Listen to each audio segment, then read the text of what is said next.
O senador Lazier Martins informou pelas redes sociais que o grupo Muda Senado vai protocolar uma representação no Conselho de Ética do Senado contra Chico Rodrigues, após ser alvo de uma operação da Polícia Federal que investiga fraudes na aplicação de recursos para combater a pandemia.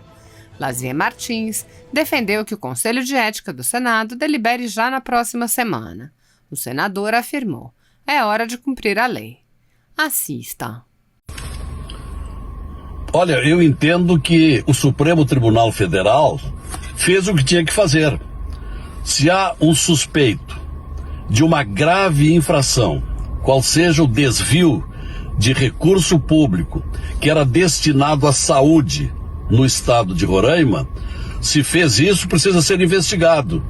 E o ministro que determinou o afastamento por 90 dias o fez em favor da ordem pública, para que haja essa investigação. E aproveito para dizer também que é hora de se reunir o Conselho de Ética para examinar esta situação, aproveitando a semana que vem, quando estaremos todos ou quase todos em Brasília para as sabatinas de autoridades. Eu acho que é hora de se cumprir a lei. Nós estamos vivendo uma época em que a ética na política precisa ser preservada, precisa ser depurada, e o Supremo Tribunal Federal, através desse despacho do ministro Barroso, está ajudando nesse sentido. Eu estou muito preocupado que o ano está terminando, escasseiam muito as nossas reuniões presenciais, então, antes que se perca a oportunidade, eu quero apresentar uma questão de ordem, que passo a ler. Nos termos do artigo 403, artigo 380, 382 do Regimento Interno, suscito então a seguinte questão de ordem, uma matéria que é um clamor nacional.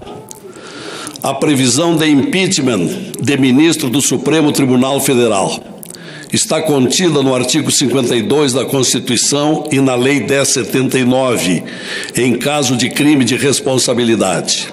A competência para processar e julgar esses crimes é nossa, é do Senado Federal, cujo procedimento está descrito nos artigos 377 seguintes do Regimento Interno. Em todas essas normas verificamos que o legislador delegou à mesa do Senado a competência para receber ou não a denúncia contra ministro do Supremo. Porém, o que ocorre na prática é que o presidente do Senado solicita normalmente um parecer da assessoria técnica ou advocacia do Senado. Registre-se que, além de verificar os requisitos formais, o parecer adentra ao mérito, normalmente adentra o mérito da denúncia, para identificar a ausência de justa causa, e opina invariavelmente pelo arquivamento de qualquer denúncia recebida. No entanto, independentemente do conteúdo do parecer técnico, ele é apenas opinativo e deveria ser submetido à mesa, ato contínuo, e não servir de base para que o presidente do Senado arquive as denúncias de forma monocrática. Nesse sentido, compreendemos que o presidente do Senado caberia apenas a verificação dos requisitos formais elencados no artigo 43 da Lei 1079. Assim, temos que o procedimento atual afronta as normas legais e não tem amparo legal, pois o artigo 44 da Lei 1079 diz expressamente que a denúncia é recebida pela mesa do Senado. Então, senhor presidente, para não me alongar muito e não precisar citar os vários artigos que são suficientemente conhecidos, nós vemos aqui que a norma interna dos deputados lá já é assim, a mesa é ouvida, aqui não é ouvida.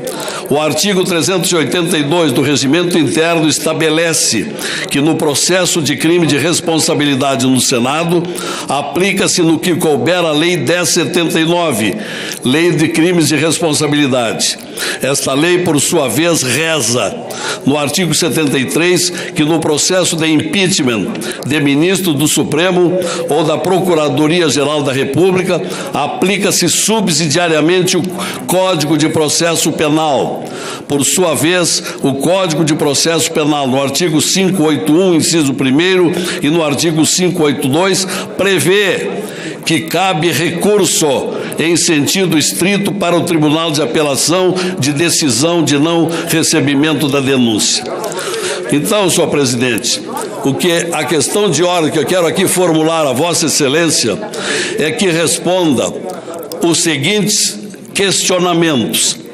Que dispositivo regimental dá competência ao presidente do Senado para decidir monocraticamente sobre os pedidos de impeachment protocolados nos termos da Lei 1079 de 1950, em substituição à mesa do Senado. Questionamento 2. No caso de negativa ao item 1º, em que momento a mesa do Senado deve ser ouvida para decidir sobre o parecer opinativo da assessoria técnica do Senado? Item 3. No caso de negativa do item 2 e considerando a decisão monocrática do presidente do Senado pelo arquivamento de denúncia por crime de responsabilidade, qual é o procedimento para a interposição de recurso ao plenário contra essa decisão?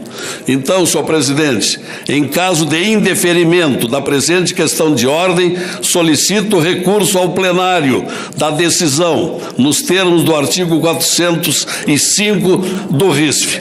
Essa é a questão, presidente, para que não termine o ano, que está próximo o término, e tenhamos essa questão resolvida já de 2 anos à espera de respostas. Obrigado. A mesa recolhe a questão de ordem de Vossa Excelência e responderá oportunamente. Só pediria a Vossa Excelência que desse uma ideia do oportunamente, porque há quem diga que oportunamente significa nunca. Então, gostaria que Vossa Excelência marcasse um prazo. E há quem diga que oportunamente significa oportunamente. Senador Eduardo Girão.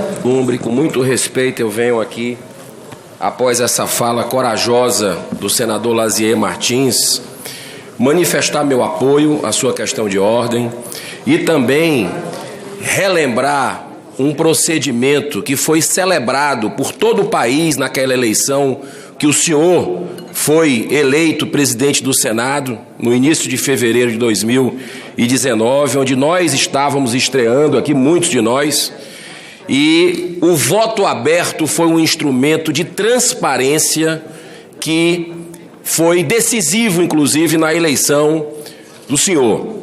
Então, eu queria relembrar o discurso da posse de Vossa Excelência, uma frase que marcou muito e que a gente aguarda que seja efetivamente consolidado durante a sua gestão. Foi uma promessa, inclusive, do senhor. O senhor disse aqui: manifesto desde já que no que depender de minha condução, essa será a derradeira sessão do segredismo, entre aspas, do conforto enganoso do voto secreto.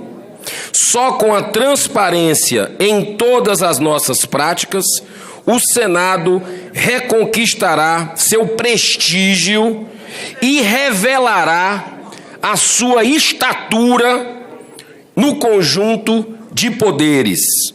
Não devemos temer a crítica das ruas. Devemos ouvi-la com atenção e recolhê-la com acato e humildade. Essas críticas das ruas, no meu modo de entender, respeitando os colegas que pensam diferente, não estão sendo ouvidas nessa legislatura.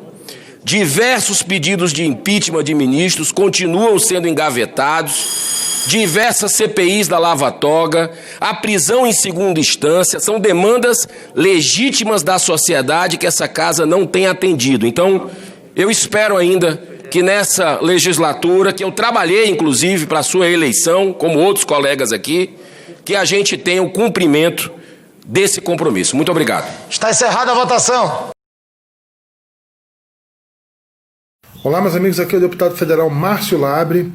Hoje é dia 4 de agosto de 2020, terça-feira. Eu estou falando aqui direto de Brasília. Uma das razões de eu estar aqui hoje é para dar entrada num requerimento muito importante. É um assunto muito sério, é um assunto que